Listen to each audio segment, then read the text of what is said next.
Oh. All right, let's do this.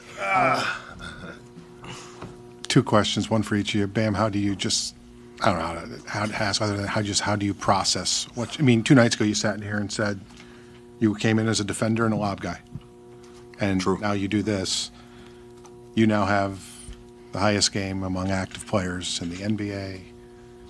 The person sitting next to you has the WNBA, tied for the WNBA scoring record, and the most among active players in the WNBA. Just how do you both sort of process the events of this evening?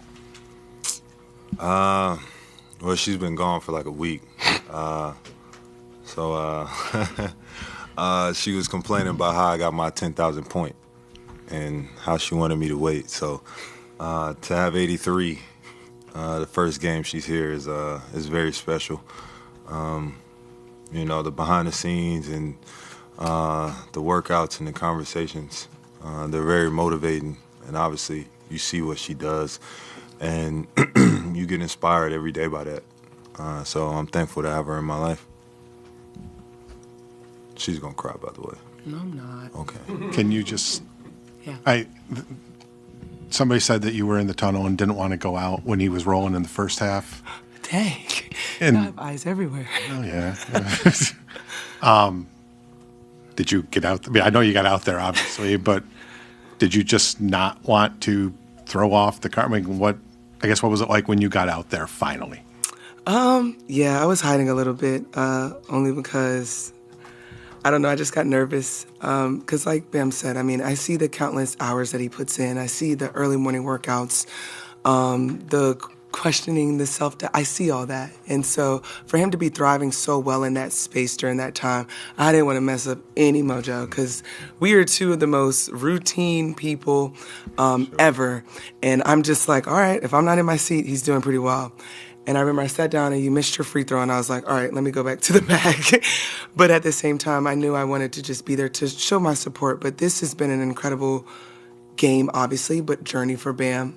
Witnessing it firsthand, the highs and the lows of it, it's been so much fun. And I know he says that I'm his inspiration, but I don't think he has a clue how much he inspires me to continue to be the person that I am, but to show up for him. That's my biggest goal, is always just to be present and show up for him.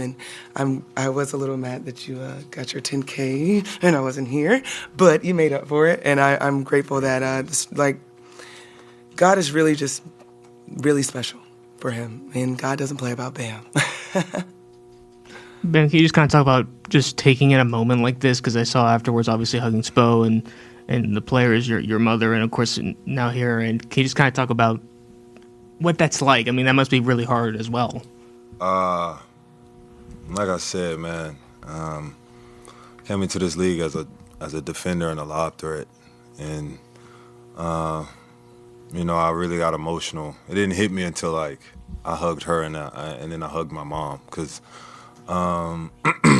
those two, and then obviously my trainers, Ronnie Taylor, Kevin Graves, even Karan Butler, and you know, those are the emotional moments because they see me, you know, at my lowest behind the scenes. They've seen me like at the lowest, at the bottom of the bottom, trying to figure out how to really pick myself up.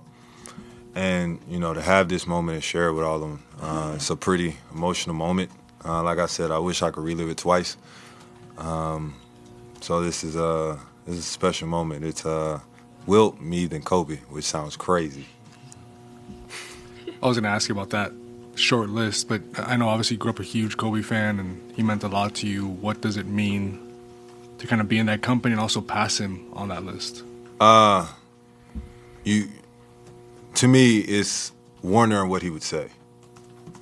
Seeing somebody, you know, obviously you've seen 60, 70, but like to be 83 and you pass him, you know, in my mind it's like, what would he say to me?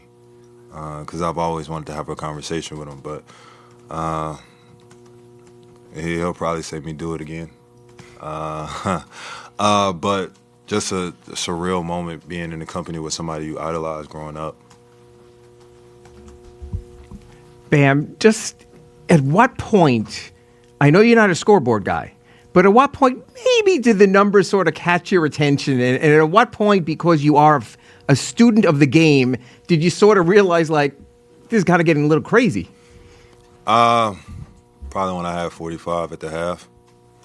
And obviously my teammates was very geeked at halftime. So for me, it was just remaining calm and remaining locked in and understanding, like, I can go for something special. Now, I didn't think it was going to be 83. But to have this moment is surreal because, like I said, man, to be able to do it at home, in front of my mom, in front of my people, in front of the home fans, like this is a mark in history that will forever be remembered. Bam, Asia was just saying she was a little superstitious. Spo was just saying he didn't want to come anywhere near you today. What was the feeling like just in terms of the superstition of the moment? What were your teammates kind of doing or not doing around you? It didn't really start getting crazy until, like, I had to hunt for the basketball. You know, the whole first, 3.5 quarters, they didn't double me. So I was like, all right, they're just going to let me go. And then, you know, turning around and you got 4 people guarding you. I've seen that before, obviously. When they just don't want you to get the ball. Way to clean that up. But I don't even know how to put this night into words, man. Like, it's like I feel lightheaded. I don't even know, like, how to really respond for real. Bam, Spo brought up Dwyane's recent comment about there not being a buzz in the street about the Heat, and how much did you guys kind of take that to heart, and how much do you think a moment like this could help? First of all, this man talking about ain't no buzz and he want to be out. He 45. Take your ass in the house. But you know, he's just, I don't know what he's trying to do. Actually, like, I don't know if he's trying to, like, rile us up or, like, he got to understand we went through COVID. It's a different time. But all that said, I feel like it's a lot of buzz tonight, not only here but in the association.